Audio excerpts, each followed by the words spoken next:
बिस्मिल्लाहिर्रहमानिर्रहीम रब्बि ज़िदनी इल्मा।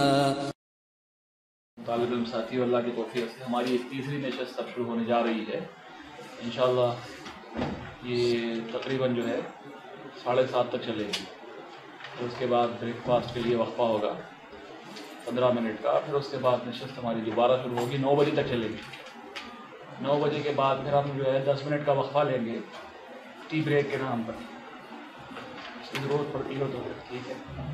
फिर उसके बाद हम जो है 9:15 से 9:10 से चलेंगे तो इंशाल्लाह 10:30 तक रहेंगे तकरीबन जी। 10:15 10:30 यहाँ इंशाल्लाह लजीज। उसके बाद हम जो है सुबह के हमारे इस सेशंस को जो है ख़त्म करके फिर अगली मरतबा शाम में बैठेंगे। उम्मीद है इंशाल्लाह ये सारे सेशन जो हम करने जा रहे हैं तवज्जो के साथ इस पर गौर करेंगे। मैं शेख मोहतरम से अदब गुजारिश करता हूँ कि वो मैं मुस्तफ़ीद फरमाएँ अपनी बात का आगाज़ करें। बिस्मिल्लाहिर्रहमानिर्रहीम अल्हम्दुलिल्लाहि रब्बिल आलमीन वस्सलातु वस्सलामु अला अशरफिल अंबिया वल मुरसलीन नबीना मुहम्मद व अला आलिहि व सहबिहि अजमईन अम्मा बाद। हम अपनी दूसरी मजलिस शुरू कर रहे हैं और तीसरी किस्म शुरू कर रहे हैं हम अपना।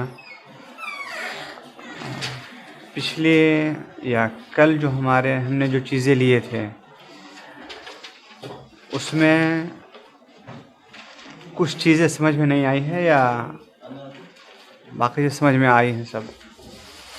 अगर मैं सवाल करूं तो जी तो उससे आगे बढ़ना है, इसलिए मैं पूछ रहा हूँ। अगर कुछ समझ में नहीं आया है तो उसको दोबारा दोहराया जा सकता है। और अगर आप लोग ये समझ रहे हैं कि हज़म कर लिया गया तो फिर मैं सवाल करता हूँ। कर सकता हूँ सवाल? अच्छा,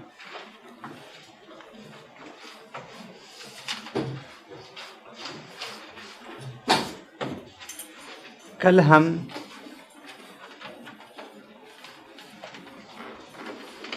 फ़राइज़ के अहमियत के बारे में एक हदीस ज़िक्र किए थे जो इशारतन कहे थे कि वो हदीस सुनन अबी दाऊद और इब्न माजा में है और सनदन ज़ईफ़ है, इसलिए हम उसे असर का नाम दिए थे। उसके अंदर इल्म की 3 किस्म ज़िक्र किए गए हैं। ये इल्म की 3 किस्म ज़िक्र की गई है उसमें। क्या है? अच्छा, कुरान की मुहकम आयत है, यानी जो भाई जिन्होंने पहल की उन्होंने पहल साबित सुन्नत। हाँ,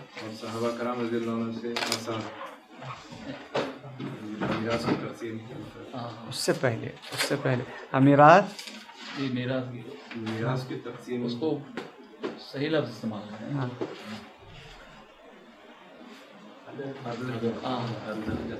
हाँ, आदल पर मबनी फरीज़ा। ठीक है, तो 3 चीज़ें हैं। अच्छा, फ़राइज़ की तक़सीम अल्लाह तबारक व तआला अपने ज़िम्मे रखी है। तो कुरान के अंदर फ़राइज़ की तक़सीम कहाँ पे आया हुआ है? किस सूरत में आया हुआ है? जी,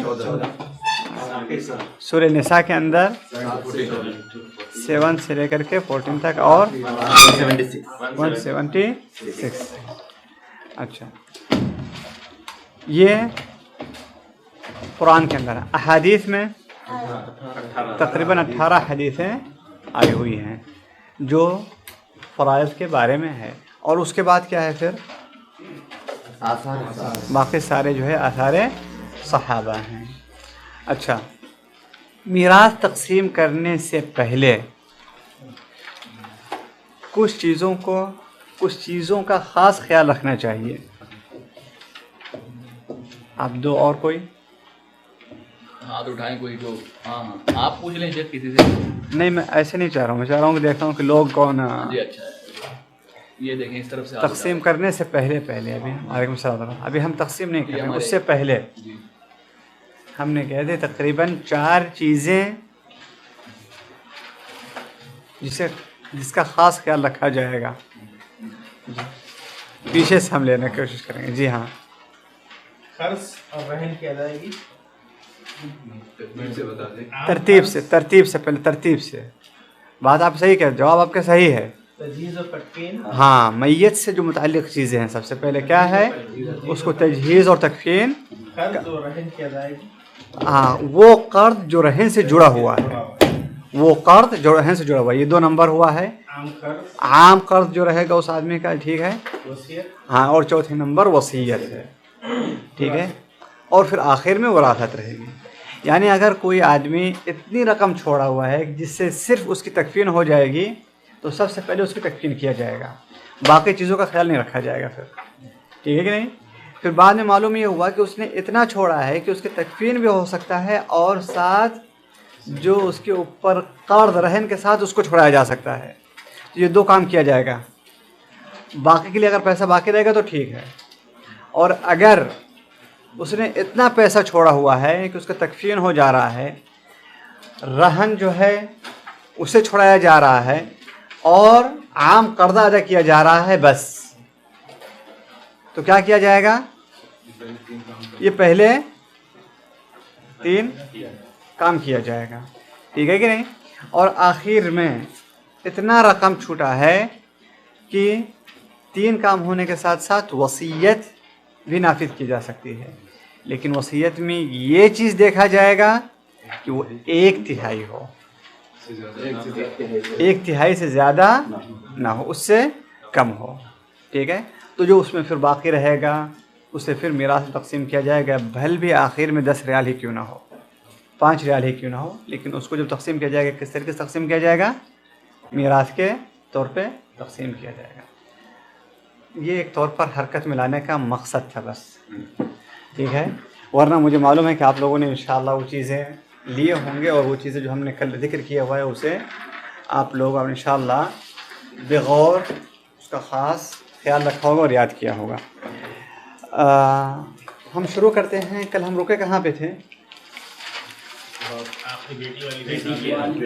आखिर में बेटी की मिसाल दिए थे, लेकिन लिए नहीं थे, बाप पर रुके थे हम, वालिद पर हम रुके हुए थे। लिए थे क्या क्या लिए थे हमने?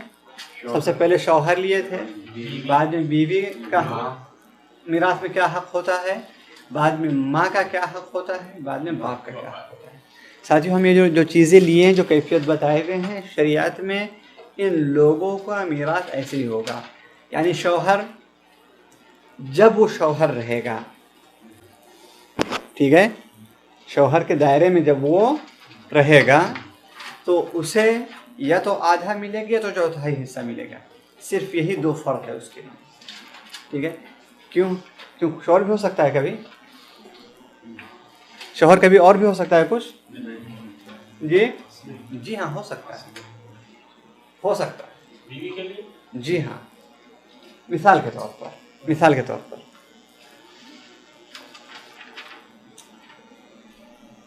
एक लड़की है जिसका सिर्फ चचाजाद भाई है। कौन है?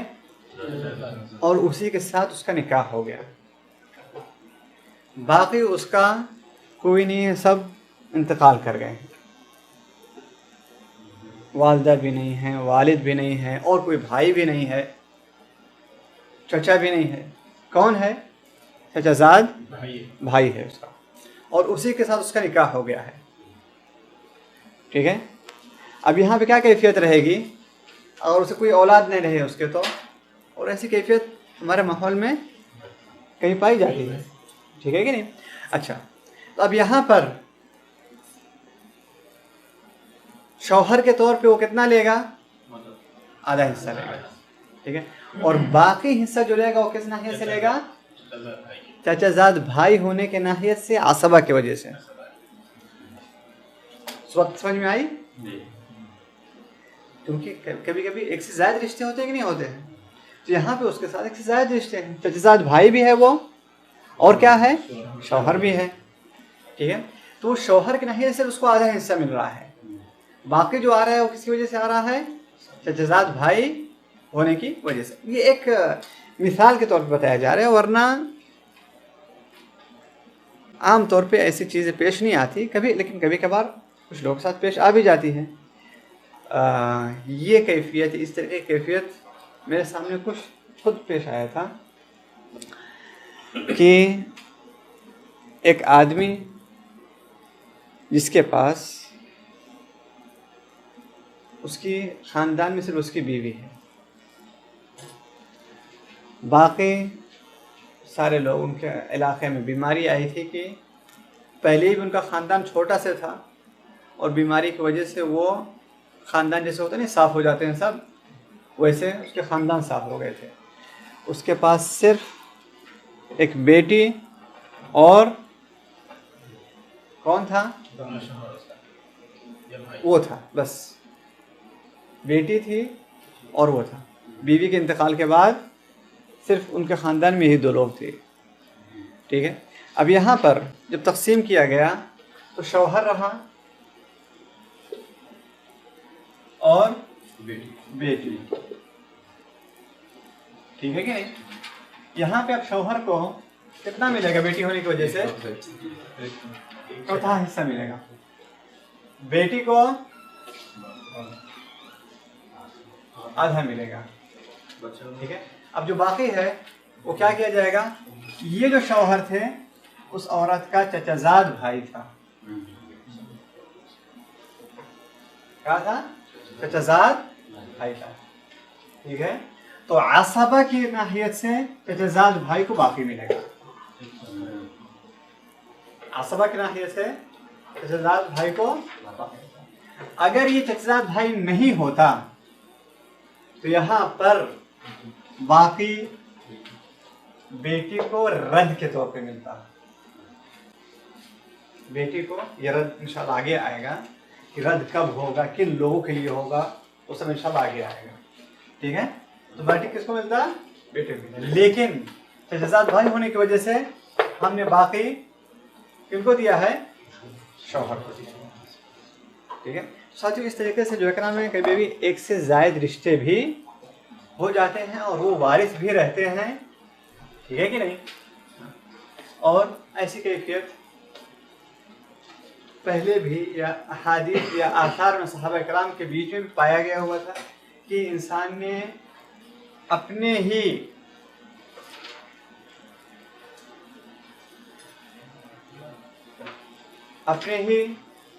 किसी रिश्ते वाले को आज़ाद किया और फिर उससे उसकी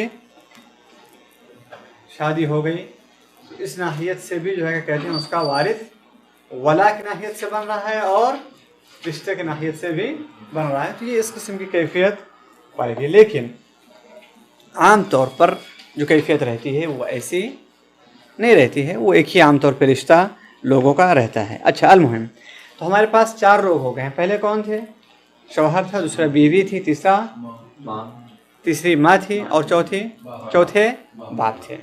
अब हम 5वें नंबर पे ले रहे हैं और वो कौन है, दादी हैं या नानी।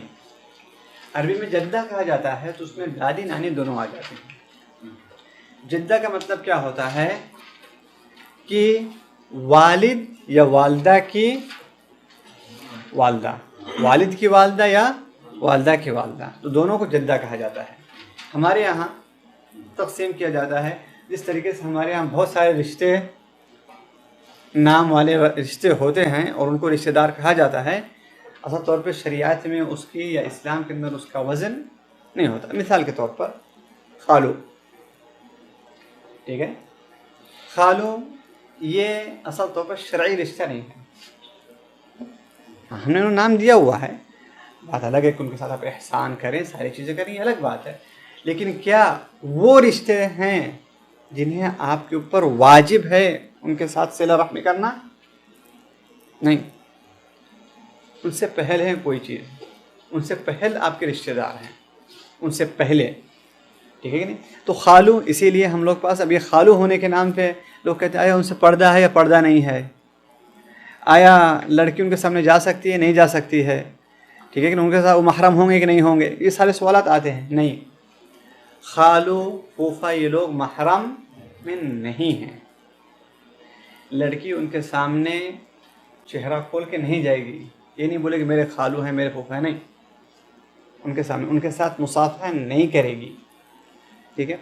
ये वो रिश्ते नहीं हैं जो रिश्ते महरमियत के होते हैं, ठीक है कि नहीं। और शरई तौर पर उन्हें क्या कहा जाता है, खाला के शौहर, फूफी के शौहर उनको कहा जाता है, ठीक है कि नहीं।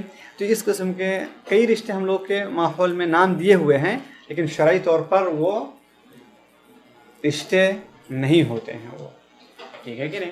अच्छा, यानी रिश्ते का मतलब ये होता है कि उसका शरई अहकाम नहीं है, शरई तौर पर वो अजनबी है, ये कहने का मकसद है, समझ रहे हैं ना। चाची और मामी नहीं, चाची और मामी और मामी ये भी जो है क्या नाम है आपके तौर पे शरई रिश्ते नहीं हैं, वो भी महरम नहीं होते, ठीक है कि नहीं। अच्छा, चाचा नहीं, चाचा आपके रिश्ते हैं, वो वाजिबी है उनके लिए सिला रहमी रहेगा। मामू ये भी जो है क्या कहते हैं रिश्ते हैं और इनके साथ सिला रहमी रहेगी। अच्छा, अलमुहिम दादी या नानी, ठीक है, इनका ताबीर हम यहाँ पे क्या करेंगे, जद्दा करेंगे, क्या करेंगे, जद्दा ताबीर करेंगे, ठीक है। इनके ताबीर में यहाँ पर जब भी आएंगे तो आप ये पूछेंगे कि नानी है या दादी है, उनका क्या रहेगा, आपको नसीब मुतय्यन करना रहेगा दोनों तरफ से, दादी हो या नानी हो, ठीक है कि नहीं। और दादियों का मामला ये है या नानी का मामला या जद्दा का जो मामला है, इसके बारे में बाकायदा एक अलग अहले इल्म ने बहस किए हुए हैं, क्योंकि इसके अंदर कई मसाइल हैं। इस दायरे के अंदर हम उस तफसील में नहीं जाएंगे, क्योंकि कई जगहों पर 3-4 दादियाँ इकट्ठा हो जाती हैं, जद्दा इकट्ठा हो जाती हैं, तकसीम करने लगे ना आप, और सब वारिस होती है, क्या होता है, सब वारिस होते हैं और सबको जद्दा कहा जाता है, ठीक है कि नहीं। तो ये चीज़ इसलिए जो है का नाम अहले इल्म के नज़दीक एक महल है। हम आम तौर पर अभी इसको थोड़ा सा सादे में लेना चाह रहे हैं, बाकी अल्लाह ताला ने अगर इंशाअल्लाह हम लोगों के उम्र में रखा और हमें जो है क्या कहते हैं इन चीज़ पे अबूर आ जाएगी, तो इंशाअल्लाह उस चीज़ों को भी फिर आगे देखा जाएगा, लिया जाएगा। अभी फ़िलहाल हम इतना समझ लें कि जद्दा वो हैं जो वारिस हैं या वो वालिद की वालदा रहें ऊपर तक, या वालदा की वालदा रहें ऊपर तक, वालिद की वालदा या वालदा की वालदा, ठीक है, बशर्ते कि बीच में दोनों के कोई रुकावट ना आए, या इसको भी किनारे छोड़ दीजिए, पेचीदगी ना रहे, ताकि वालिद की वालदा या वालदा की वालदा इनको हम ले रहे हैं, ठीक है। और इनका हक कितना रहेगा, सिर्फ छठा रहेगा जी, नहीं, बाप की कैफियत है वो कभी आसबे भी हो जाते हैं, बाप का फ़र्द है आसबा, और फ़र्द भी है और आसबा भी है वो, लेकिन दादी सिर्फ और सिर्फ फ़र्द है, इससे वो आगे नहीं बढ़ती, छठा हिस्सा उनका रहता है।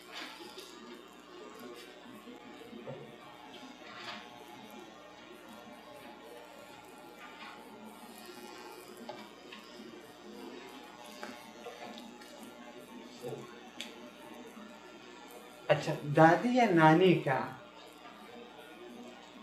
वारिस होने के लिए एक शर्त है कि वालिदा जिंदा ना रहे,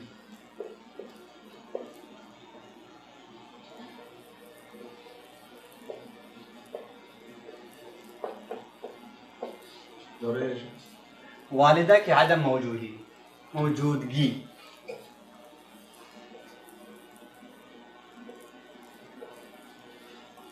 वालिदा की आदम मौजूद है, क्योंकि अगर वालिदा रही तो दादी को या नानी को कुछ नहीं मिलेगा। ठीक है कि नहीं? ये एक शर्त है।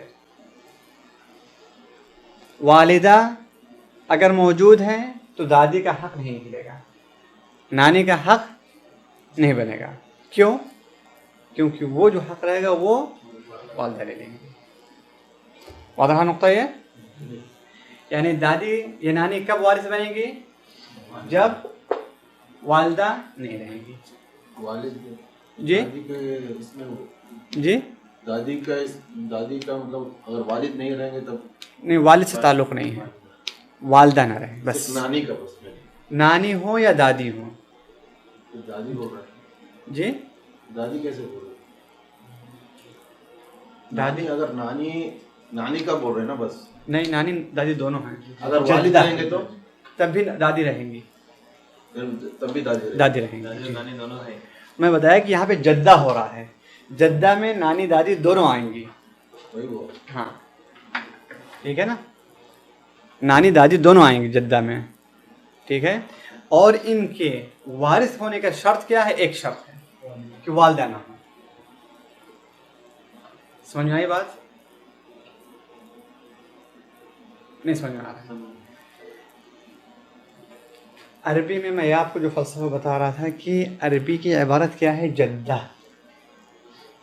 जद्दा का मतलब ये होता है नानी या दादी, दोनों को जद्दा ही कहा जाता है। हम लोग फ़र्क करते हैं कि ये नानी हो रही है या दादी हो रही है। ठीक है कि नहीं? अरबी ज़ुबान में दोनों को एक कहा जाता है, वो नानी हो या दादी हो दोनों एक मकाम में हैं और एक ही नाम से दोनों को बुलाया जाता है। फ़र्क करने के लिए क्या कहा जाता है? ये कहा जाता है कि ये मेरी जद्दा माँ की तरफ से है, ये मेरी जद्दा बाप की तरफ से है। ये फ़र्क होता है बस। ये कहते हैं मेरी जद्दा माँ की तरफ से है या बाप की तरफ से है। ठीक, मीरास के अंदर दोनों बराबर हैं, नानी दादी दोनों क्या हैं? बराबर है। ये नहीं देखा जाएगा ये माँ की तरफ से है कि बाप की तरफ से है। ठीक है, मीरास में दोनों क्या हैं? बराबर हैं। अच्छा, उनको कब मीरास में हिस्सा मिलेगा? जब वालिदा मौजूद नहीं रहेगी। जब वालिदा मौजूद नहीं है तो फिर क्या होगा? नानी या दादी हकदार रहेंगी, यानी जद्दा हकदार रहेंगी। मिसाल के तौर पर एक आदमी का इंतकाल हुआ और विरासत में उनकी एक जद्दा, हम जद्दा बोलेंगे ताकि नानी नाना में दादी में क्या कहते कंफ्यूज ना हो। तो ज़वील अरहम में से नहीं होगी नानी, अगर हो तो नहीं, नाना ज़वील अरहम में से। जी हाँ, नानी नहीं होती। नानी ज़वील अरहम में कब होंगी? जब वो नाना की वालिदा रहेंगी। पीछे जाएंगी तो हाँ, ऊपर चले जाएंगे ना तो होगा। अगर नाना की वालिदा हैं तो आपकी नानी हैं, लेकिन वो क्या रहेंगी? ज़वील अरहम में शुमार होगा। ठीक है ना, ये वो नानी रहेंगी। लेकिन वालिदा की वालिदा या वालिदा की वालिदा की वालिदा या वालिदा की वालिदा की वालिदा की वालिदा, ये चढ़ते जाइए आप तो सब जो है कहते हैं वारिस में रहेंगी, अगर उनसे पहले वाला मौजूद नहीं है तो। मतलब अगर माँ भी नहीं है और दादी भी नानी नहीं तो दादी भी नहीं है, परदादी भी नहीं है, क्या कहते हैं आखिर में जाकर के बता तो नानी के नानी मौजूद है, सिर्फ नानी के नानी मौजूद है और उससे पहले ना दादी मौजूद है ना परदादी मौजूद, कोई मौजूद नहीं है, वालिदा भी मौजूद नहीं है, तो नानी की नानी वारिस बनेंगी, छोटा हिस्सा लेंगे। ठीक है, तो नानी के लिए जरूरी है कि उनसे नीचे वाला कोई मौजूद ना है। ठीक है कि नहीं? और दूसरी तरफ दादी या परदादी भी कोई मौजूद न रहे जो उनसे कम दर्जे का है। ठीक है, और दर्जे औला वालिदा भी मौजूद ना रहे तो फिर वो वारिस बनती हैं। और हमारे पास मसला, एक आदमी का इंतकाल हुआ, उसके पास जद्दा थी, इसलिए हम जद्दा कर रहे हैं, नानी नाना या नानी और दादी नहीं जिक्र कर रहे हैं ताकि जो है लोग कंफ्यूज ना हो। जद्दा, ठीक है, इंतकाल हुआ, उसकी एक जद्दा थी और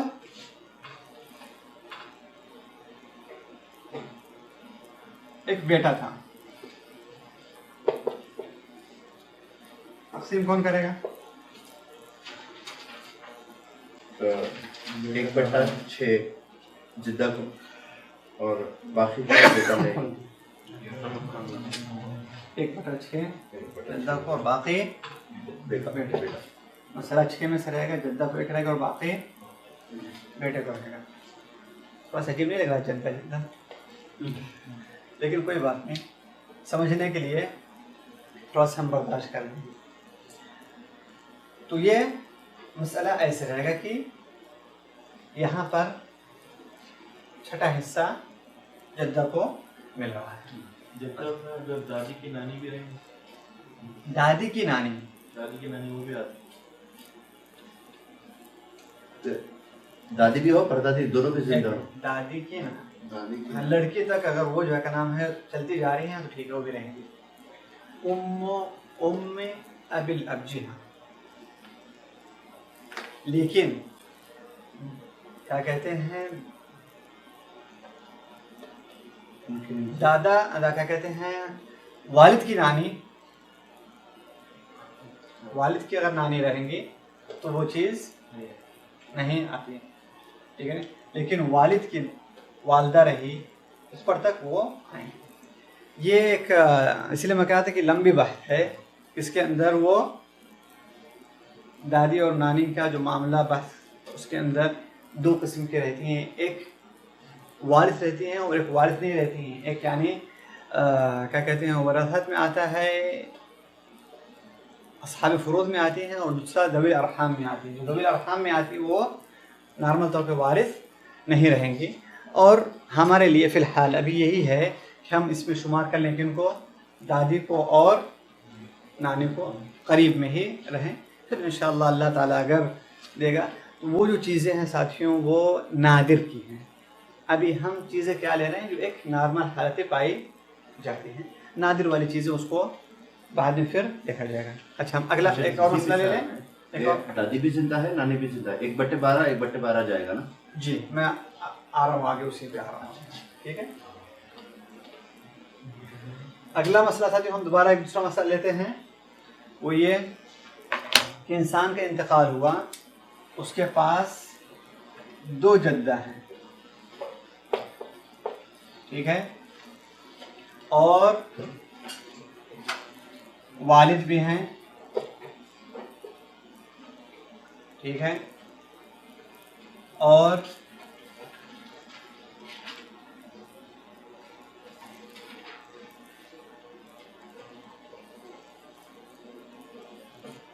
बीवी भी है। तकसीम करें, ये सब हो चुके हैं तकरीबन, तो है ना। अच्छा, दो जिद्दा को मिला के 1/6 मिलेगा। दोनों को 1/6 रहेगा, दोनों इसमें शरीक रहेंगे।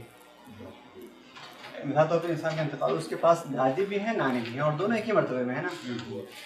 दादी नानी दोनों क्या हैं, एक ही मर्तबे। ये अम्मी की अम्मी है और ये अब्बू की अम्मी है, ठीक है कि नहीं, दोनों क्या है कि मंजिले पे हैं। तो उनको क्या रहेगा, छठा हिस्सा रहेगा, दोनों उसके अंदर हिस्सेदार रहेंगे, ठीक है कि नहीं। अच्छा, बाप को 1/6 क्यों? क्योंकि उसकी औलाद में भी है सवाल, बेटा बाप को 1/6 कब मिलेगा? अब बेटा या बेटी उसको जिंदा नहीं है हमेशा दो मिले। मैं ये सवाल मरने वाले की औलाद अगर औलाद हो तो हाँ। बेटा हो तो हमेशा मिलेगा। देखे ना, बाप को 1/6 कब मिलेगा? जब मरने वाले कोई औलाद है। हम मरने वाले कोई औलाद है तो फिर क्यों 1/6 बोल रहे हैं? ठीक है ना, ये गौर करने की चीज है यहाँ पे ना। चलिए, तो यहाँ पे बाप को क्या रहेगा, बाकी रहेगा। बीवी को 1/4 1/6 के 1/4 के 1/8 1/4 कोई औलाद नहीं है। जी हाँ, 1/4 माशाअल्लाह। मसला कितने से रहेगा फिर ये? 12 से रहेगा। दादी को कितना मिलेगा? दो दो, दो बीवी को तीन बाकी किसको? बाप को। दोनों दादियों को एक एक मिलेगा, दोनों जद्दा को एक एक मिलेगा तकसीम होगा। जी हाँ, ठीक है। वादरा साथियों, पे दोनों को बराबर मतलब तो है, दोनों को 1/6 होने ये नबी सल्लल्लाहु अलैहि वसल्लम का फैसला है। नबी सल्लल्लाहु अलैहि वसल्लम ने एक से ज़ायद जब जद्दा पाए गए तो उन सबों को 1/6 में शरीक कर दिया। नबी सल्लल्लाहु अलैहि वसल्लम ने क्या किया? दो दादियाँ थी वहाँ पे, तो उन दोनों को क्या किए? एक ही छठे हिस्से में दोनों को शरीक कर दिया।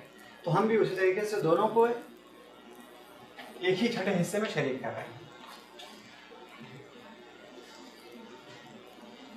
वादरा साथियों, जद्दा को छठा हिस्सा मिला, बाप को बाकी रहा, बीवी को चौथा हिस्सा मिला। हमारा मसला ही कितने से था? 12 से था, तो हमने ऐसे तकसीम इसको कर दी। फिर बाप को इसका भी लिख सकते हैं 1/6 प्लस बाकी।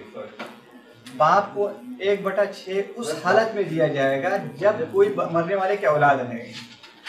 यहाँ डायरेक्ट बैलेंस, यहाँ पे डायरेक्ट कोई औलाद नहीं है, तो यहाँ पर जो बाकी रहेगा वो मिलेगा।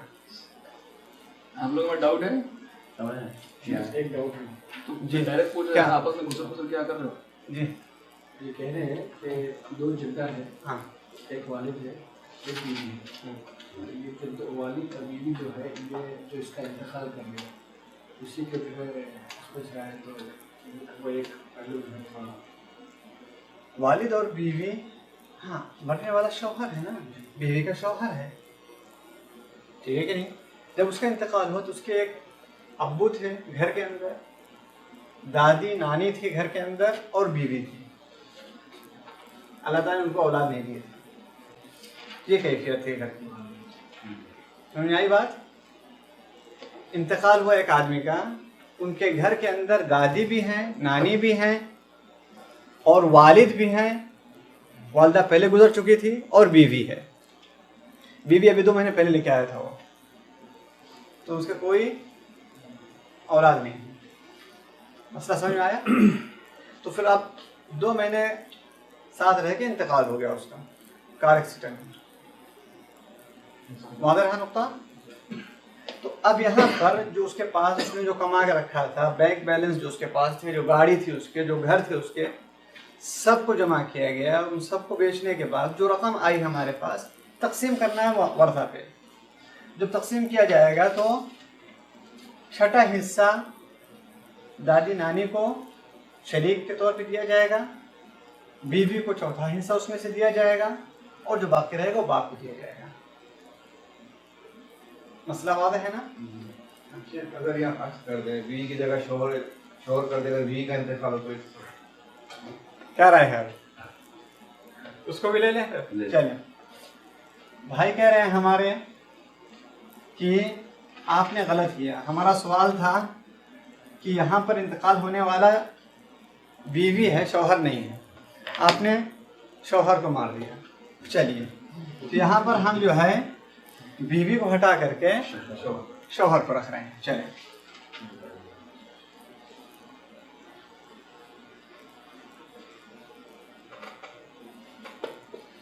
शौहर और बाप। चलिए तकसीम करते हैं हम इसको। दादी और नानी को वही में काम रहेगा कितना? ये आप याद कर लिए कि जब भी दादी या नानी आए, जद्दा आए, जब भी वो 1/6 रहेगा उनका, ना उससे ज्यादा उससे कम शरीक होने की हालत में रहेंगी। बस शरीक होने का यानी 2 हो गई, 3 हो गई, तो उसी के अंदर वो लोग शरीक रहेंगे, लेकिन उससे ज़्यादा उनका नहीं रहेगा। ऐसी कैफियत के अंदर शौहर को कितना रहेगा? 1/2 आधा रहेगा। बाकी क्या रहेगा? किसका? बाप का रहेगा। बाप मसला कितने से रहेगा? 12 से रहेगा। 6 से रहेगा। हाँ 6 से रहेगा। क्यों 6 से रहेगा? क्योंकि 2 6 के अंदर आराम से समा जाता है। ठीक है ना। तो फिर यहाँ पे एक शौहर का आधा, 6 का आधा कितना होता है? 3 होता है, और 2 इस मसले के अंदर इंकिसार पाया जा रहा है, इंकिसार 2 में पाया जाएगा, इसलिए 2 को जो है क्या कहते हैं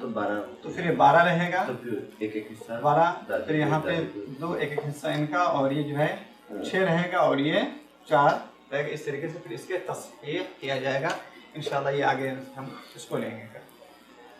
वाज़ेह नुक्ता ये समझ आ गया मसला?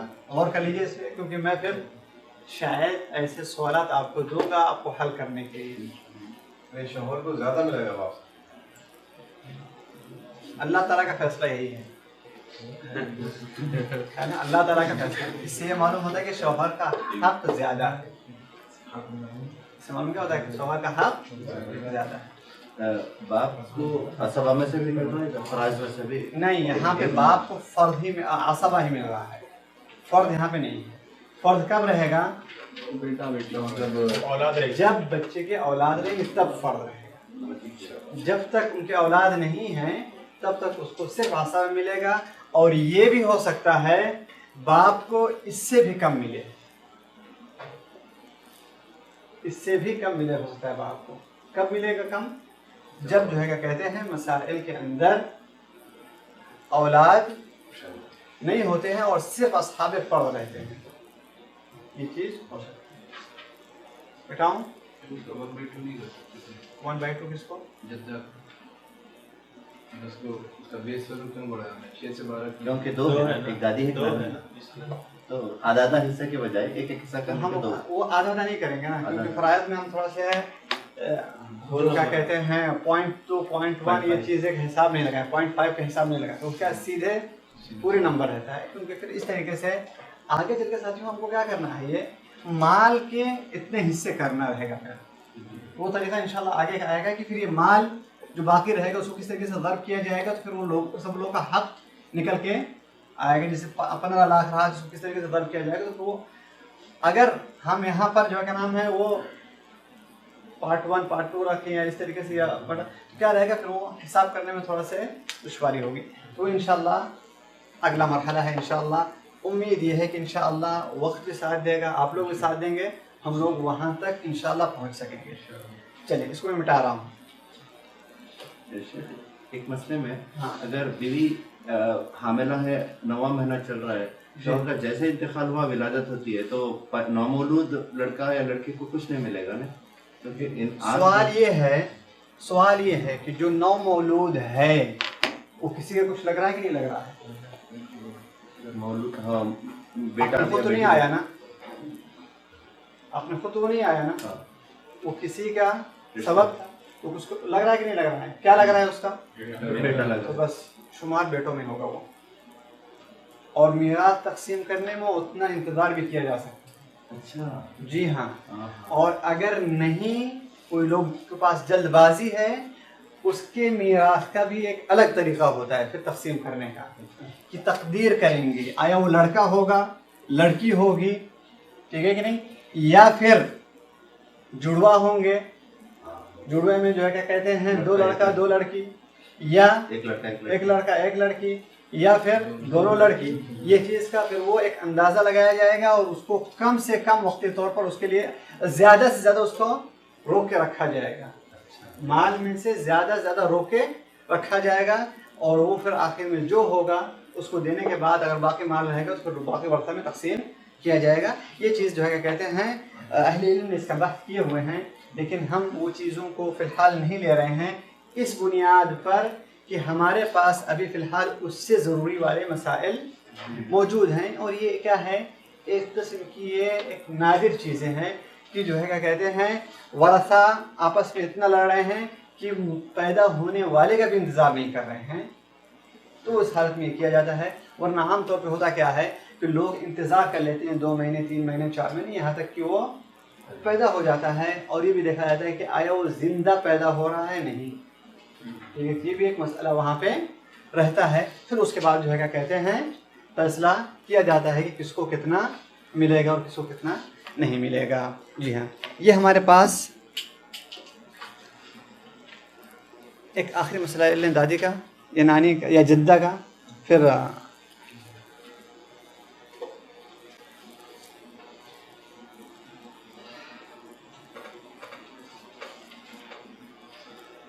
इंतकाल हुआ, एक जद्दा है,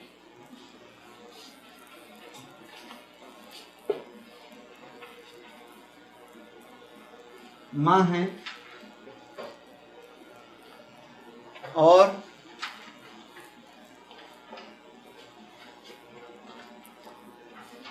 बाप है, बहन है, ठीक है, बीवी है। ज़्यादा तो नहीं हो गया? आदमी का इंतकाल हुआ है, उसकी एक जद्दा है और एक माँ है, बाप है, बहन है, बीवी है।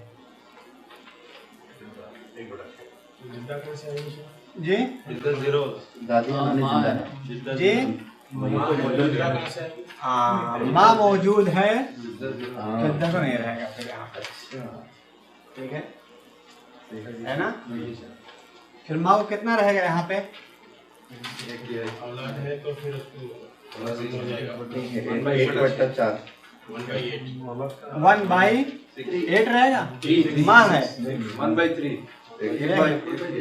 माँ को छठा हिस्सा रहेगा या एक तिहाई रहेगा? 1/3 1/3 क्यों?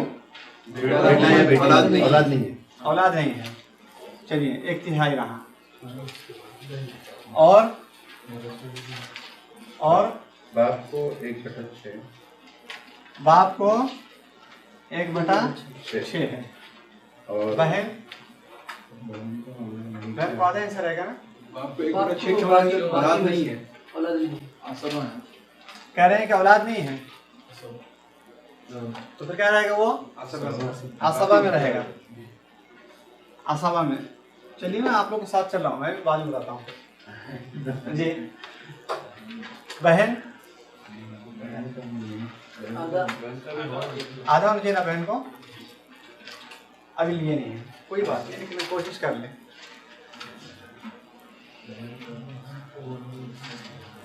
बहन और बीवी,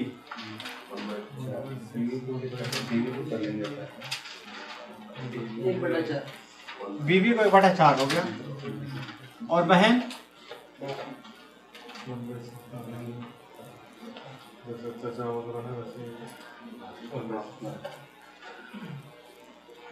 क्या होगा बहन का? मैं हल कर दूं। बहन को कुछ नहीं मिलेगा क्योंकि बाप मौजूद है। बाप मौजूद है, बहन को कुछ नहीं मिलेगा। बाप की वजह से भाई बहन सब किनारे होते हैं, ठीक है?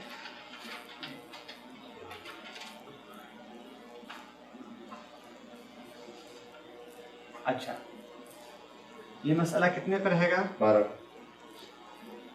भाई कह रहे हैं 12 पे रहेगा। 4 और 2 बीवी को 3 रहेगा, ठीक है? और माँ को 4 4, और बाप को 4, बाप को भी 4, बाप को भी 4 असभा में भी आ जाएगा ना। 4 जी, 5 रहेगा। बाप को 5 रहेगा, हाँ 5 9 10 11 12 हाँ 5 बाप को 5 रहेगा। गौर करें, आए? असभा में 3 मिलेगा उसको, या फरोज में से 2 मिलेगा, मिला के 5 मिलेगा। लेकिन साथी कह रहे हैं कि फरोज में रहेगा क्योंकि उसका कोई औलाद नहीं है, छठा हिस्सा रहेगा, और असभा में हाँ 5 असभा में का 5 मिलेगा। तो आसबा 5 रहेगा। सही है, सही। ये तकसीम आप लोग अपने जहन में रखिए, ये तकसीम सूरत का जहन में रखिए, इसे हम आगे हल करेंगे, अभी ये हल नहीं किया, ठीक है? समझ रहे हैं ना आप लोग? इसको अपने जहन में रखिए। अभी आप कौन है? माँ को आप तिहाई दे रहे हैं, बाप को बाकी दे रहे हैं, बीवी को 1 तिहाई दे रहे हैं, टोटल कितना हो रहा है? 12 में तकसीम किया जा रहा है। इसको जहन में रखिए आप लोग, वापस आएंगे हम इसके पास। लेकिन मामला यहाँ पे था, दादी को किनारे कर दिया गया, दादी का मसला था ही नहीं यहाँ पे। क्यों किनारे किया गया? क्योंकि माँ जिंदा है। चलो ये आखिरी मसला, लेकिन ये एक सवाल का मसला रहा, यहाँ पे हमको बाद में वापस आना है। चलिए इसको हम मिटा रहे हैं।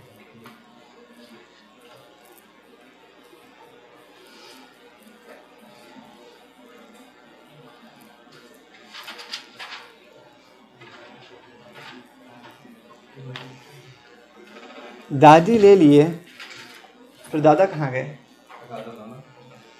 नहीं, सिर्फ दादा, नाना नहीं आएंगे, नाना दो अरहम में आ रहे हैं। ठीक है, यहाँ पे कौन रहेगा फिर? जद। ठीक है, छठा नंबर जो हमारे पास है वो क्या है? जद का है।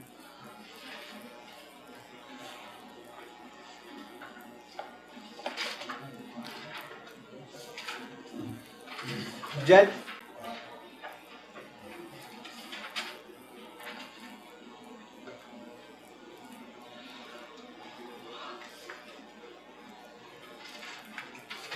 जद के वारिस होने के लिए शर्त यह है बाप की आदम मौजूदगी।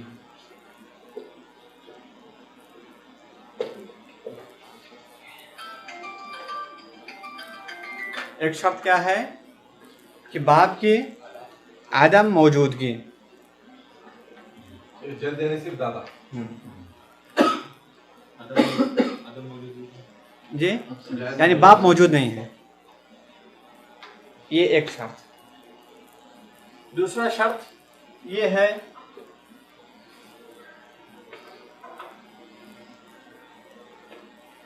कि फर्द से वारिस होने के लिए जरूरी है कि उसके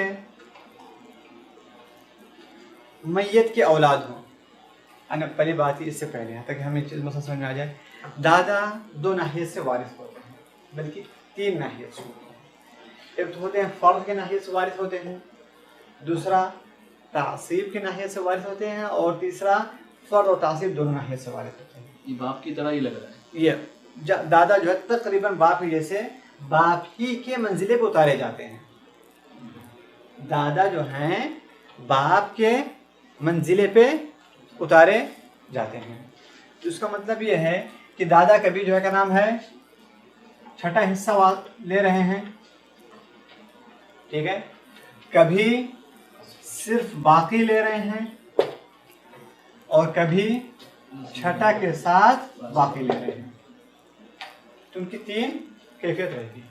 छठा कब लेंगे? जब बाप मौजूद ना हो। ये असल है, ये तीनों हालत के लिए शर्त है। बाप दादा के वारिस होने के लिए शर्त क्या है? सबसे पहला शर्त है बाप जिंदा रहा, ठीक है नहीं? लेकिन छठा हिस्सा हासिल करने के लिए ये शर्त है कि वो मैयत के कोई औलाद ना हो।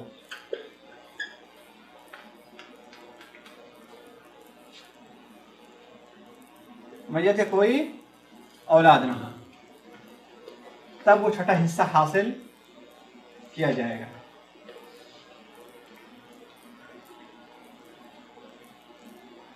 बाप के केस में था कि औलाद मौजूद होगी तब 1/6 मिलेगा, बिल्कुल बरक्स। और करिए, ऐसे ही है, ऐसे ही। और करिए, वापस जा कर देखिए। यहाँ नहीं हो तो 1/6। मैयत के औलाद, मैं क्या बोला हूँ? नहीं, मैयत के औलाद हो। हाँ, मैयत के औलाद हो। मेरे गलती मेरे से हुई है। नहीं, सही बात है। मैयत के औलाद मौजूद हो, क्योंकि अगर औलाद नहीं होगा तो फिर वो सीधे जो का नाम है आसिब हो जाएगा।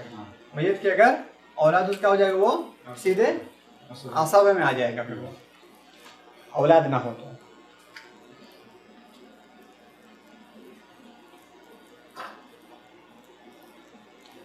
मिसाल इसका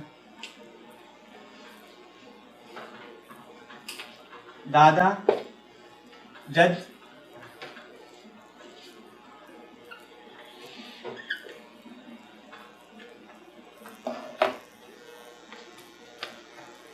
बस कलम बदल रहा हूँ मैं।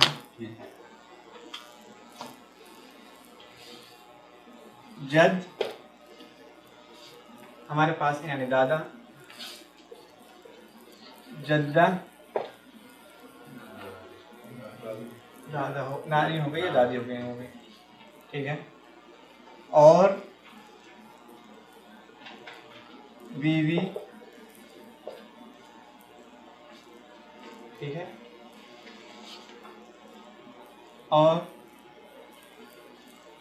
बेटा, तकसीम करें। दादा को कितना मिलेगा? 1/6। क्यों? क्योंकि बेटा है और कोई बाप नहीं है, ठीक है। बेटा और कोई बाप नहीं है, तो दादा को कितना मिलेगा? 6 हिस्सा मिलेगा। जद्दा को 1/6। क्यों? माँ नहीं है। बीवी को 1/4। 1/8। 4 मौजूद बेटा मौजूद है, माशाअल्लाह। 8। चलिए, और बाकी क्या रहेगा फिर? बेटे का बाकी मसला कितने से रहेगा? ये 24 से रहेगा। 4 दादा को, 4 दादी को, बीवी को 3, बाकी 13 किसको रहेगा? बेटे को। जी वाज़ेह है ना? वाज़ेह है। ये एक मिसाल हो गया किनके बारे में? दादा के बारे में, जहां पर दादा सिर्फ क्या है? क्या लेना दादा? सिर्फ जो है क्या कहते हैं? 1/6 ले रहे हैं, ठीक है। मिटा रहा हूं मैं इसको, मिटाऊं?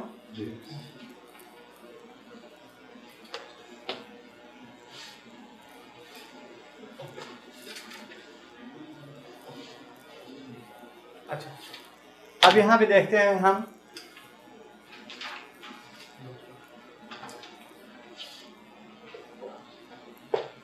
जद है हमारे पास और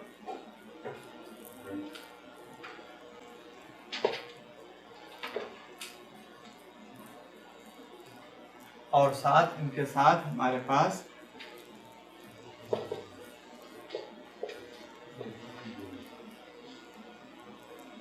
बस इंसान का इंतकाल, उसके पास सिर्फ जद थे, जदा थे और बीवी थी।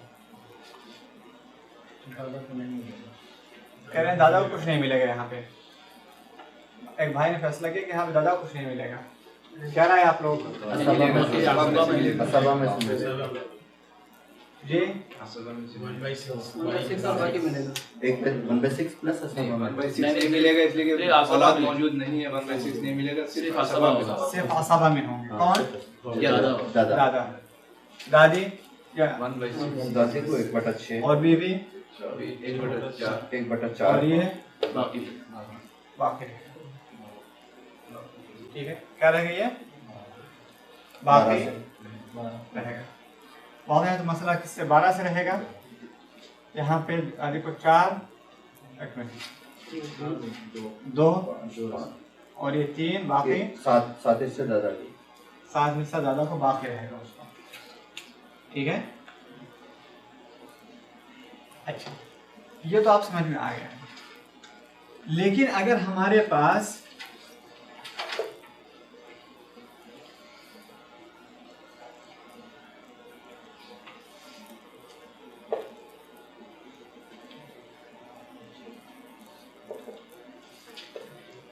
दादी है, दादा है और बेटी है, कौन है? दादी दादा बेटी, मरने वाले की औलाद है तो कितना रहेगा दादा को? छठा हिस्सा रहेगा दादा का। ठीक है। बेटी को कितना रहेगा? बेटी को आधा रहेगा। ठीक है। मसला कितने से रहेगा? ये 6 से रहेगा। दादी को 1, दादा को 1, बेटी को 3, बाकी कितना रहेगा? एक बचा एक बाकी रहेगा। वो किसको आएगा? दादा जद को आएगा। ठीक है। यानी इसमें क्या रहेगा? छठा और बाकी रहेगा। क्यों? क्योंकि मैयत के औलाद हैं। मैयत के क्या है? औलाद है। ठीक है कि नहीं? ये हमारे पास ये मिसाल भी हो गई, इसका मिसाल पहले हो गया, बाद में इसका भी मिसाल हो गया, इसका भी मिसाल हो गया हमारे पास। ठीक है। दादा की जो 3 कैफियत है उसकी तीनों मिसाल हमने ले ली। ठीक है, याद रहेगा। ठीक है।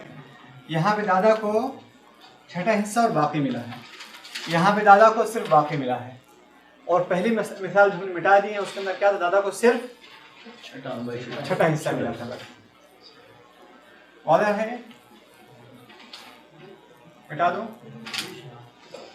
आगे बढ़ना चाह रहे हैं।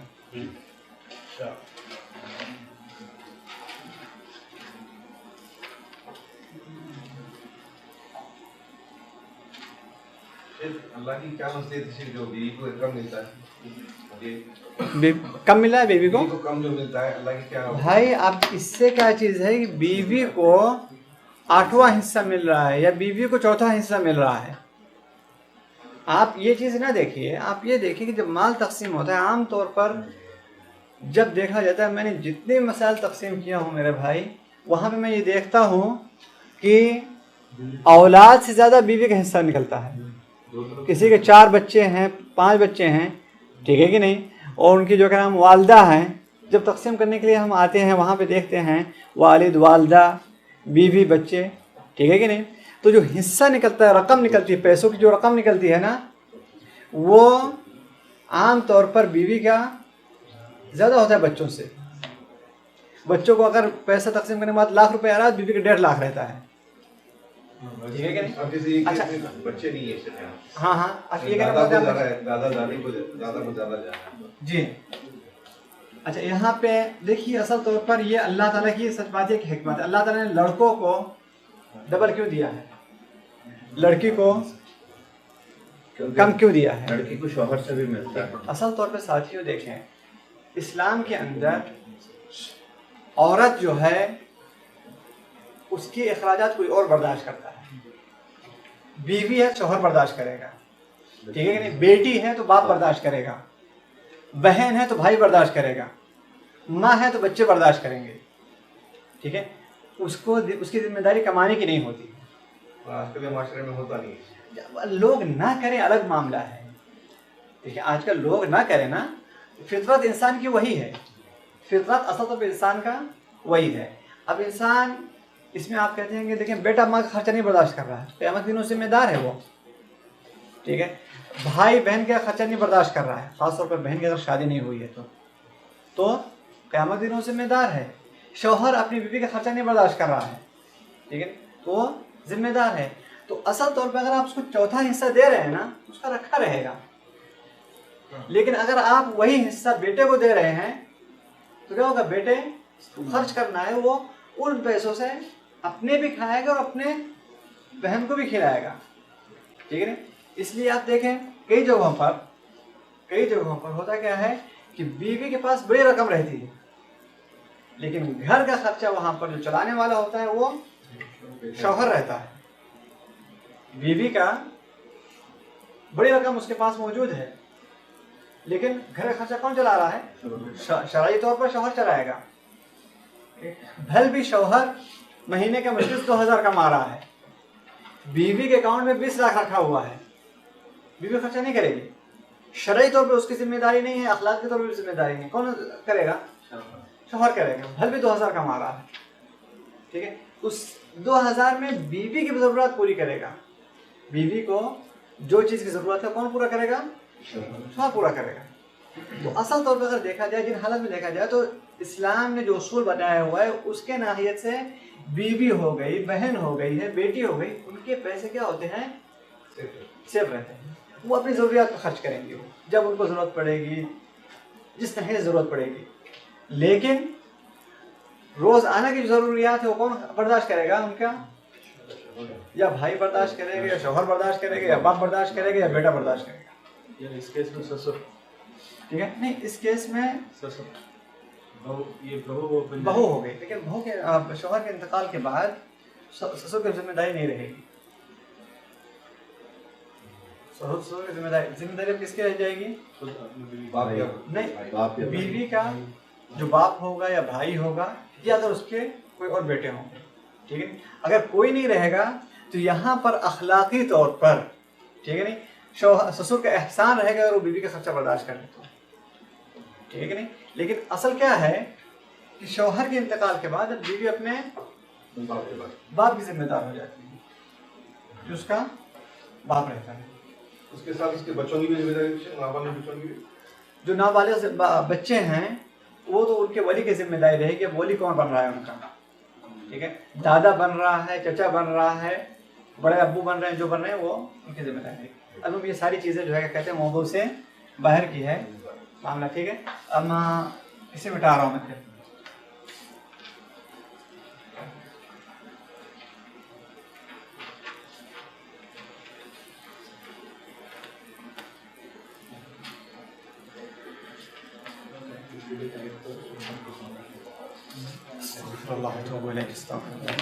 अच्छा,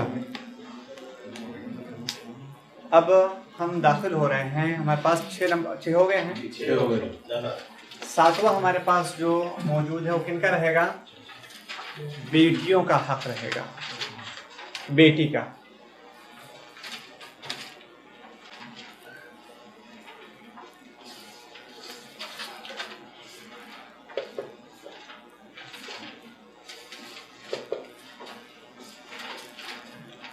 बेटी के जो हुकूक हैं, या तो बेटी को आधा मिलेगा, या बेटी को 2/3 मिलेगा, ठीक है, या बेटी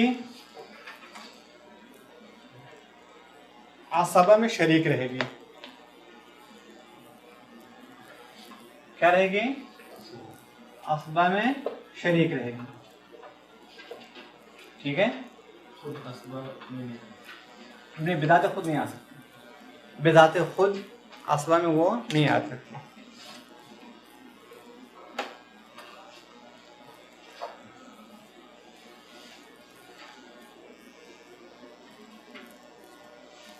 बेटी को फराइज से मिल रहा है, फिर भी वो असबा से भी मिल सकता है, या इसमें मिल गया तो उसमें असबा में नहीं मिलेगा ना, या ये रहेगा, या ये रहेगा, या फिर ये रहेगा, इन बीच में जमा नहीं किया रहेगा। और ठीक है, या ऐसे रहेंगी, या ऐसे रहेगी, या ऐसे रहेगी, उसकी 3 कैसे रहेगी। ठीक है, मिसाल ले ले। आधा कब मिलेगा? आधा बीवी को, बेटी को मिलेगा आधा जब 1 नंबर उसका कोई भाई ना हो, जैसे भाई बता रहे हैं, उसका कोई ज़कर वारिस ना हो जो उसके मंजिले पे है। यानी उसका, जैसे भाई ने बताया, कोई भाई ना हो उसका जो उसी मंजिले पे हो। भाई किसकी तरफ से ना हो? माँ की तरफ से ना हो, या बाप की तरफ से ना हो? बाप की तरफ से। बेटी बाप की तरफ से। देख लीजिए, गौर करिए।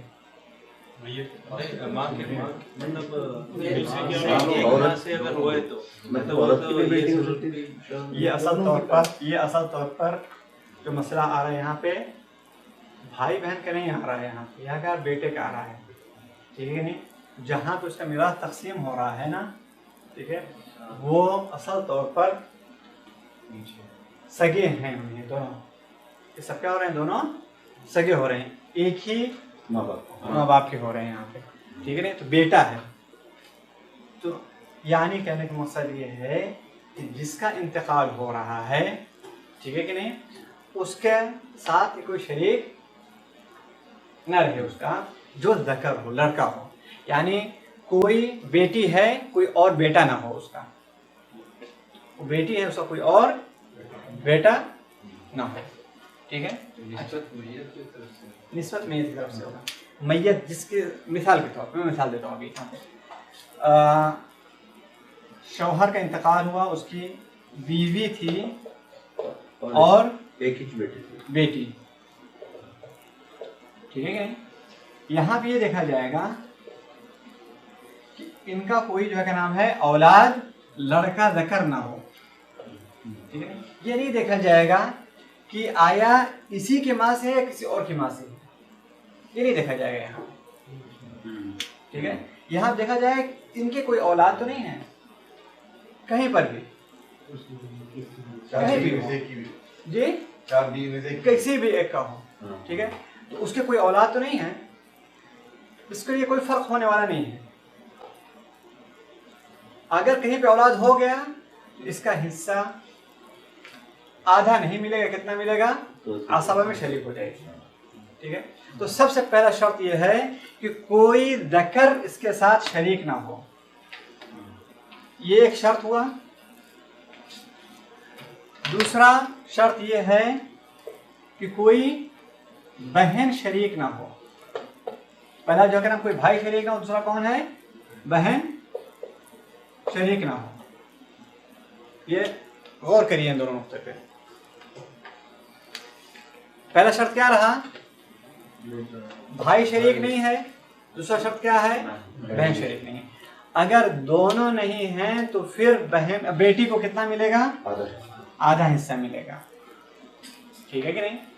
और अगर भाई शरीक नहीं है, बहन शरीक है, ये बहन मैयत की बहन जी ना, इसकी बहन है। हाँ अभी बेटी की बात कर रहे हैं ना, बात क्या कर रहे हैं अभी, बेटी की। तो बेटी का कोई भाई ना हो और बेटी का कोई बहन ना हो।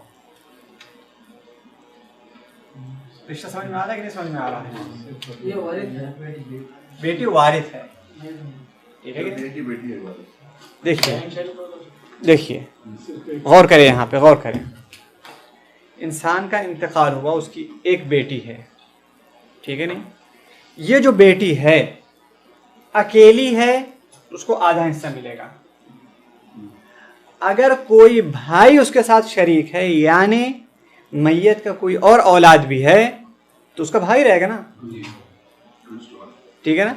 तो अगर कोई भाई शरीक है तो फिर वो सीधे चली जाएगी किसमें, आसबा में, यहाँ चली जाएंगी, ठीक है कि नहीं। और अगर कोई उसी जैसे कोई बहन है उसकी मंजिले पे, यानी मरने वाले की कोई बेटी है, ठीक है, तो अब ऐसी कैफियत में क्या होगी, उसकी शरीक हो जाएगी और किसमें चली जाएगी, 2/3। समझ में आ रहा है, सब पर गुजर रहा है। एक को 2/3, दोनों को 2/3 में से डिवाइड किया, वो आगे आएगा इंशाल्लाह। भी पहले आप इसको समझ लीजिए तो आगे हम आते हैं।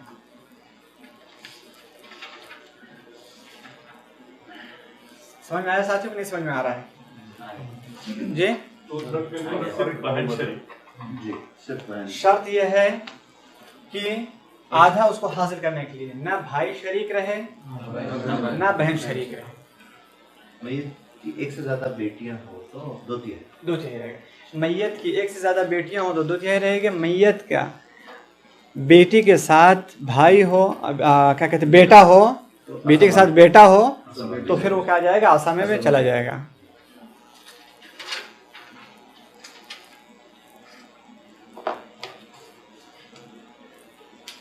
आदम अल-मुअस्सिब और अरबी में कहते हैं आदम अल-मुअस्सिब और आदम अल-मुशारिक कहते हैं। युश्तरतु लिइर्थ अन-निस्फ़ आदम अल-मुअस्सिब व आदम अल-मुशारिक व युश्तरतु लिल-थुलुथैन आदम अल-मुअस्सिब व युश्तरतु लिल-असबति वजूद अल-मुअस्सिब। ये उसके जो है क्या कहते हैं जी। अच्छा, मिसाल इसकी, बीवी इंतकाल हुआ है, शौहर का इंतकाल हुआ, उसकी एक बीवी थी, माँ थी और बेटी।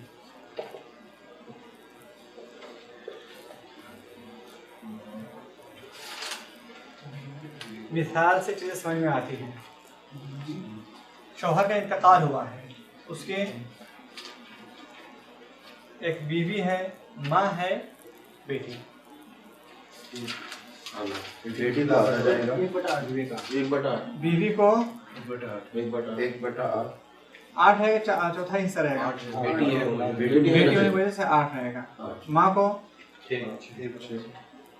रहेगा, बेटी को आधा आधा रहेगा, और आखिर मिसाल के तौर पर क्या कहते हैं, चचा है।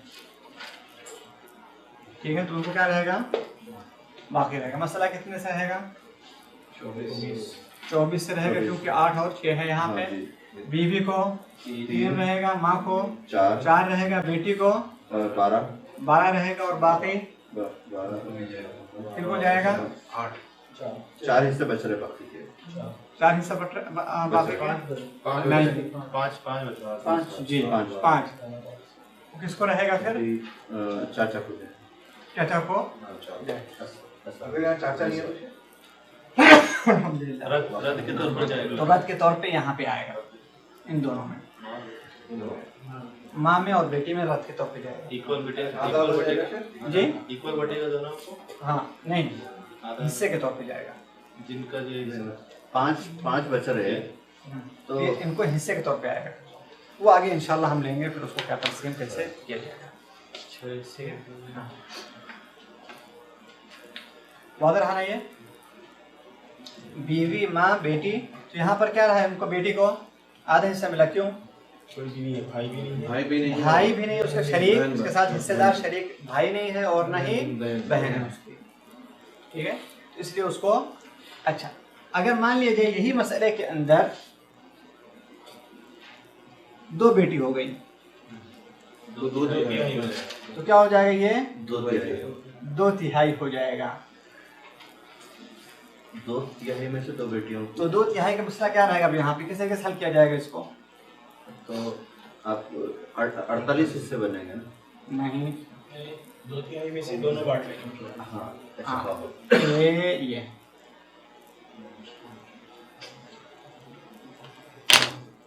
यहाँ पे बीवी के मसला कितने से रहेगा, 24 से रहेगा। 24 हाँ, बीवी को, क्योंकि 6 और 8 है हमारे पास ना, 3 6 में आ जा रहा है, 3 6 के अंदर आ जा रहा है, बाकी हमारे पास 6 और 8 है। 6 और 8 को हम जब आपस में करेंगे तो सबसे करीब नंबर 24 रहेगा, जिसमें जाकर दोनों इकट्ठा हो रहे हैं। तो यहाँ पर बीवी को 3 रहेगा, माँ को 4 रहेगा, 2 तिहाई 16 रहेगा। 8 और 8 16 होता है। ठीक है, 8 रहेगा जी। दोबारा करना है किसको, ये ये वाला, हाँ, शुरू से, एक हिस्सा जाएगा चाचा। शुरू से। एक मिनट, भाई कह रहे हैं शुरू से लीजिए।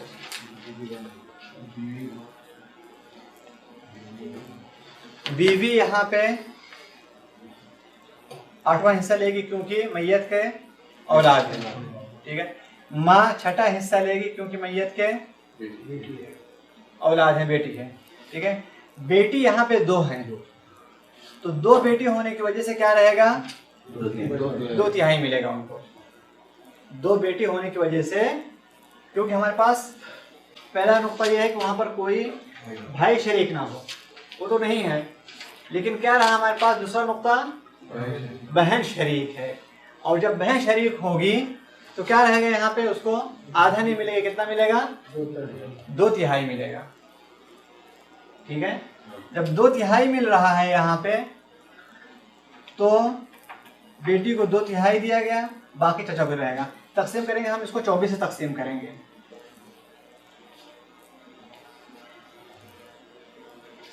बीवी को 3 मिलेगा, माँ को 4, बेटी 8 और 8 2 तिहाई 24 का 2 तिहाई कितना होगा, 24 को अगर आप 3 हिस्सा करेंगे तो 8 निकलेगा, 210 ठीक है कि नहीं? तो आप 2/3 को यहाँ रख देंगे, कितना बनेगा यहाँ पे? 16 आएगा, है ना? 24 तकसीम करिए 3, कितना बनेगा? 8 बनेगा, ठीक है? यानी हमारे पास 2/3, 1/3 नहीं है, 1/3 में तो 8 आ जा रहा है, हमारे पास जब 2/3 है इसको आप वर्क कर दीजिए 2 में, तो कितना बनेगा? ये 16 आ रहा है। तो 16 2 बेटियों का रहेगा, यानी हर बेटी को 1-1 8-8 रहेगा, ठीक है कि नहीं? अच्छा, बाकी एक बाकी रहेगा जो चचा को जाएगा। 3 बेटियां रहेगी, 2/3 में ही जाएगा। जी, तभी 2/3 16 रहेगा। की 3 कैसे जरूरत देते? 16 तो नहीं रहेगा, फिर यहाँ पर जो है ना, 48 हिस्से हो जाएंगे। इनकिसार रहेगा, इनकिसार 3 को फिर हम जो है क्या कहते हैं, वर्ग 24 से करके फिर अच्छा, वो अब तस्हीह का मसला है, वो आगे आएगा फिर वो, क्योंकि यहाँ पे पहले हम इसको जी वादा के साथ ही है जी ये वादा है कि दोहराया जाए इसको? चलिए फिर शेख साहब क्या है? बढ़ते रहिए आगे सीखे। नहीं मैं बढ़ते रहूँ, माने फिर कुछ चीज़ें भी छूटती जाए, ये नहीं चाहिए।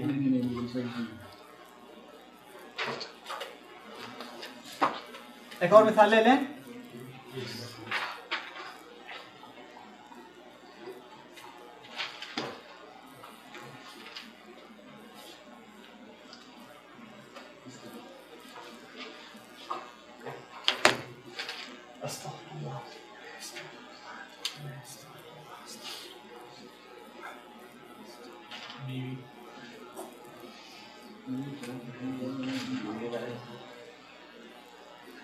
जी, इंसान का इंतकाल हुआ, उसकी जैसे भाई बता रहे हैं एक बीवी है, ठीक है, 2 बेटी हैं, एक भाई है,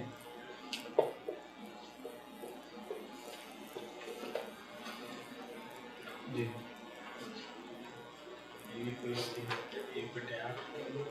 बेटी को बीवी को आसिफा में आएगी बेटी, और बेटी आसफा में आएगी। भाई है भाई किसका है? मरने वाले का है, बेटी का भाई नहीं है, मरने वाले का है, चाचा को। ठीक है? भाई किसका है? मरने वाले का है। अगर बेटी का भाई होता यानी एक बेटा होता तो अलग कैफियत रहेगी। तो यहाँ पर आएगा 2 भाई है, 3 रहेगा इसका, और भाई को बाकी रहेगा। भाई है चाचा हो जाएगा। नहीं, बेटी का चचा है वो, बेटी का चचा है वो, लेकिन मरने वाले का भाई है। बाप नहीं है इसलिए भाई को जा रहा है। जी, मरने वाले का बाप नहीं है इसलिए किसको जा रहा है? भाई को जा रहा है। क्या रहेगा यहाँ पे? मसला कितने से रहेगा? 24 से रहेगा। क्यों 24 से रहेगा? क्योंकि जो है क्या नाम है, 3 और 8 दोनों आपस में इत्तेफाक नहीं करें, इसलिए फिर 8 को ज़र्ब दिया जाएगा 3 से, क्योंकि कोई भी करीब नंबर नहीं जिसमें दोनों इत्तेफाक कर रहे हों। कोई भी करीब नंबर, सबसे करीब नंबर क्या है वो? इन दोनों को ज़र्ब करने के बाद जो 24 निकल रहा है। अच्छा, 24 में से निकाला जाएगा बीवी का हिस्सा कितना रहेगा? 3 और ये 16, बाकी क्या रहेगा? 5 भाई को जाएगा, 5 भाई को जाएगा। अगर बेटा रहता तो भाई को नहीं जाएगा। बेटा रहता, आप देता हूँ मिसाल, उसके आगे लेते हैं मिसाल, उसको आगे लेंगे, ठीक है? वादा ना मिसाल जी। ये 2/3 हिस्सा शेख जो होते हैं बेटी का जो है, हाँ, ये बहन अगर जिंदा हो तो बहन 2 बेटियां हो तो 2 बेटियां हो तो 2/3 मिलेगा, हाँ। और ये भाई जिंदा हो तो फिर भी 2/3। भाई किसका भाई? मैयत का भाई। मैयत का भाई, बेटी का ठीक है? बेटी का भाई नहीं है, बेटी का चचा हो रहा है ये। बेटी का भाई कब होगा? जब मैयत का बेटा रहेगा तो, ठीक है? बेटी का भाई कब होगा? जब मैयत का बेटा होगा तो वो बेटे का भाई होगा। फिर उसकी मिसाल हम अभी ले रहे हैं, मरने वाले का इंतकाल हुआ है शौहर और एक बेटा और एक बेटी।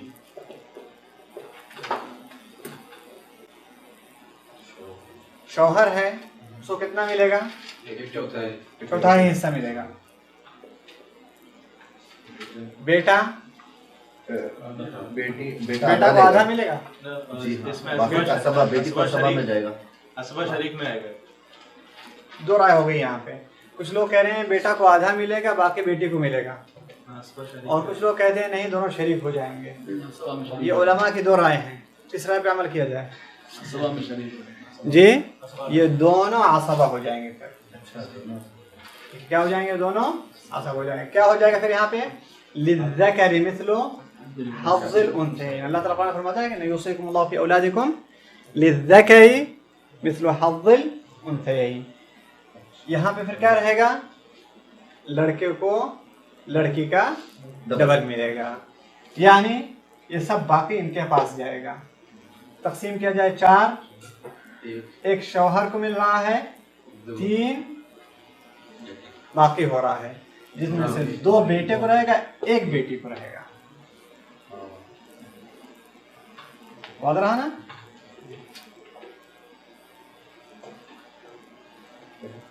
और आधा भी उतना ही होगा। ये देखें बेटे को यहाँ पर बाकी क्यों मिल रहा है, बाकी में हिस्सेदार क्यों हो रही है? क्योंकि उसका भाई जिंदा है। भाई है, बेटी का भाई है, मरने वाले का बेटा बेटा।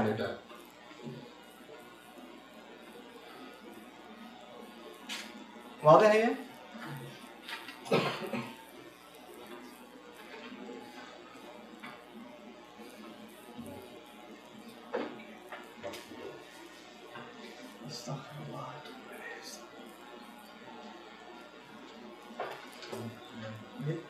जी अगर ये बेटियां हो गई तो हम एक ब्रेक ले लेते हैं। वीडियो पर रोकने का इरादा है? जी टाइम थोड़ा सा हो रहा है, साथ ही नाश्ता कर लेंगे, फिर थोड़े वापस हो जाएंगे, फ्रेश हो जाएंगे। चलें आखिरी मसला ले लें फिर। जी आखिरी मसला। आखिरी मसला ले लें। आखिरी मसला, इंसान का इंतकाल हुआ है। अभी एक मसला है अभी। क्या वो है क्या? इधर का ये वाला हाँ क्या है? ये जो चार तरफ जो डिवाइड कर रहे ना शेर, वो कौन? समझ में नहीं आ रहा। ये वाला समझ में, ये नहीं समझ में आया? ये वाला समझ में आया? 3 1 2 आएगा ना। 3 1 2 3 1 3 1 ये वाला 1 2 1। मैं आपको एक दूसरी मिसाल देता हूँ, आप उस पर गौर करिए। मैं मिटा रहा हूँ इसको। आम तौर पे ये मिसाल ऐसे पेश आता है, इंसान का इंतकाल हो रहा है, हो गया है, हो रहा नहीं, इंसान का इंतकाल हो गया, क्योंकि हो रहा है तो अभी तक उसका मीराथ वाजिब नहीं है। जब हो जाएगा तब मीराथ वाजिब होगा। उसके 3 बेटे हैं, 4 बेटियां, बस। माँ बाप का पहले इंतकाल हो गया, लंबी अल्लाह ताला ने उम्र दिया कि बीवी भी उसकी इंतकाल हो गई है, वो अकेले था। बाद में फिर जब उसका इंतकाल हुआ उसके 3 बेटे थे, 4 बेटियां। समझ में आया मसला? तकसीम कैसे करेंगे यहाँ पे? अब बेटियों के साथ शरीक भाई शरीक है और बहनें भी शरीक हैं। अगर भाई शरीक नहीं होते, उनके साथ सिर्फ बहनें शरीक रहती तो 2/3 मिलता। सिर्फ अगर 4 बेटियां रहती क्या मिलता उनको? 2/3 मिलता। लेकिन भाई भी उनके शरीक हैं, यानी मरने वाले के बेटे भी हैं, तो क्या हो जाएगा? सब आसबा हो गया। अब यहाँ पे सब आसबा हैं, ठीक है? यहाँ पे अमल कैसे किया जाएगा? लिज़्ज़करि मिस्लु हज़्ज़िल उन्सयैन, ठीक है? ये देखा जाएगा कि लड़के कितने हैं, उनको 2-2 हिस्सा मिलेगा, लड़कियों को 1-1 हिस्सा मिलेगा। तो आप यहाँ पे ये देखेंगे, सर देखेंगे सबों का, कितना सर है यहाँ पे? 3 है, ठीक है? 3 को मिलेगा तो इसका मतलब 6 हिस्से मिलेगा। यहाँ पे 4 हैं, ठीक है, ये 10 से होगा, ठीक है, 10 होगा। यहाँ पे हर बेटों को 3 बेटे, हाँ 3 बेटे, तो यहाँ पर 2 हिस्से बेटों को मिलेगा और एक हिस्सा बेटियों को मिलेगा। कुछ अंदाजा हुआ? अंदाजा आया यहाँ पे कुछ? आसबा की तकसीम पर आपको सर देखना रहता है, कितने सर हैं। ये आसबा में तकसीम ऐसे रहेगा, बिल्कुल आसान है। आप देखिए, और उनको तकसीम कैसे करेंगे आप? लड़के को लड़की का डबल। 3 बेटे हैं तो कितने हो गए? 6 सर माना जाएगा। 4 बेटियां हैं तो 4 सर माना जाएगा, बेटियां हैं ना। इनको जमा करिए और ऐसे तकसीम कर दीजिए। टोटल 10 है, यानी माल का 10 हिस्सा करेंगे, ठीक है। 2 हिस्से लड़कों को मिलेगा, एक हिस्से लड़कियों को मिलेगा।